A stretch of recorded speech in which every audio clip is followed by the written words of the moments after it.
ഈ ആക്രമണം നടന്ന് ഇത്രയോളം സമയമായണക്കെ ഒരു രണ്ടുവരി പ്രസ്താവനയിൽ ഇവർ ഇതിനെ അപലപിക്കാനോ അല്ലെന്നുണ്ടെങ്കിൽ ഇതിന് പാർട്ടിയുമായി ബന്ധമില്ലെന്ന് പറയാനോ ഇതുവരെ കോഴിക്കോട്ടെ CPM നേതൃത്വം അല്ലെങ്കിൽ കണ്ണൂരെ CPM നേതൃത്വം തയ്യാറായിട്ടില്ലെന്നാണ് ഞാൻ മനസ്സിലാക്കുന്നത്. അപ്പൊ അതുകൊണ്ട് ഇത് പാർട്ടിക്ക് അറിവില്ല അല്ലെങ്കിൽ പാർട്ടിയുടെ അറിവോടല്ല എന്നൊക്കെ പറയുന്നത് CPMന്റെ ഒരു ഇരട്ടത്താപ്പാണ്.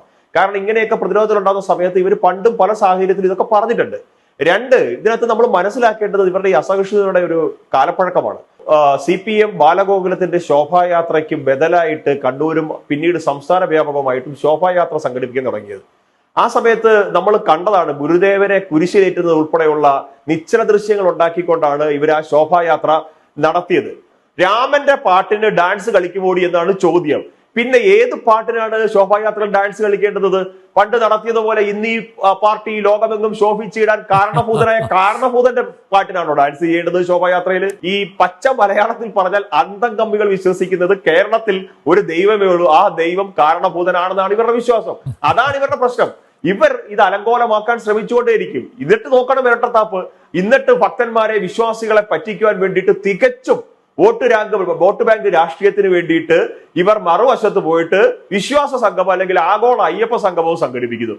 ഈ ഇരട്ടത്താപ്പിനെ എങ്ങനെ പറയുന്നത്? പണ്ട് സന്ദേശ സിനിമയ്ക്കകത്ത് ശ്രീനിവാസം പറയുന്നത് പോലെ പറയുന്നതൊന്ന് പ്രവർത്തിക്കുന്നത് മറ്റൊന്ന്. ഇതാണ് ഈ പാർട്ടി. കാരണം അനിൽജി, ഇവരുടെ പ്രശ്നം എന്ന് പറഞ്ഞാൽ ഇവരുടെ ഒരു കാലഹരണപ്പെട്ട പ്രത്യയശാസ്ത്രമാണ്. ഇവർക്ക് ഇത് ജനങ്ങളിൽ നിന്ന് അകന്നുകൊണ്ടിരിക്കുകയാണ്. ഇനിയും കാറൽ മാക്സിന്റെയും ചെഗുവേരയുടെയും ലെനിന്റെയും ഒക്കെ പടം വെച്ചുകൊണ്ട് വോട്ട് പിടിക്കാൻ ചെന്ന് കഴിഞ്ഞാൽ ജനങ്ങൾ കാർക്കിച്ചു തുപ്പും. അത് ഇവർക്കറിയാം. അപ്പോൾ ഇവർ നോക്കുന്നത് എങ്ങനെയെങ്കിലും വോട്ട് ബാങ്ക് നിലനിർത്തി പോകണമെങ്കിൽ ഇതുപോലെ പ്രീണന രാഷ്ട്രീയത്തിന്റെ പാതകൾ സ്വീകരിച്ച് ഇവർക്ക് മതിയാകും. അതിന്റെ ഭാഗമാണ് ഈ ആഗോള അയ്യപ്പ സംഗമം. ഞാൻ ഇന്നലെ കരുനാഗപ്പള്ളിയിലും ഓച്ചിറയിലൊക്കെ ശോഭായാത്രയ്ക്കൊപ്പം സഞ്ചരിച്ച ആളാണ്. അവിടെ ഈ ശോഭായാത്രയിൽ അണിനിരന്നിരുന്ന ഉണ്ണിക്കണ്ണന്മാരുടെയും ഗോപികമാരുടെയും ഫോട്ടോ എടുക്കാൻ വരുന്നതിൽ ഭൂരിഭാഗവും, അല്ലെങ്കിൽ ഇവർക്കൊപ്പം നിന്ന് സെൽഫി എടുക്കാൻ വരുന്നതിൽ ഭൂരിഭാഗവും ഈ അന്ന് സൂചിപ്പിച്ചതുപോലെ മുസ്ലിം മതവിശ്വാസികളാണ്. അവരെല്ലാവരും ഇത് തിരിച്ചറിയുന്നു. ഇത്തരത്തിലുള്ള വിശ്വാസങ്ങളും വിശ്വാസ സംഹിതകളും ആചാരവും ഒക്കെ ഈ നാട്ടിൽ വേണം എന്ന് വിശ്വസിക്കുന്ന ബഹുഭൂരിപക്ഷം ആൾക്കാർ ഈ മണ്ണിലുണ്ട്. പക്ഷേ CPMന്റെ പ്രശ്നം ഇതെല്ലാം വോട്ട് ബാങ്ക് രാഷ്ട്രീയമായിട്ട് കണക്കാക്കുന്നു. അവിടെയാണ് ഇവരുടെ പ്രശ്നം. ഇവർക്ക് വിശ്വാസം വോട്ട് ബാങ്കാണ്, ആചാരവും ആചാര പദ്ധതിയും വോട്ട് ബാങ്കാണ്, ആചാരങ്ങളെ ധ്വംസിക്കുന്നതും ഹനിക്കുന്നതും വോട്ട് ബാങ്കാണ്, ന്യൂനപക്ഷ പീഡനം നടത്തുന്നത് വോട്ട് ബാങ്കാണ്.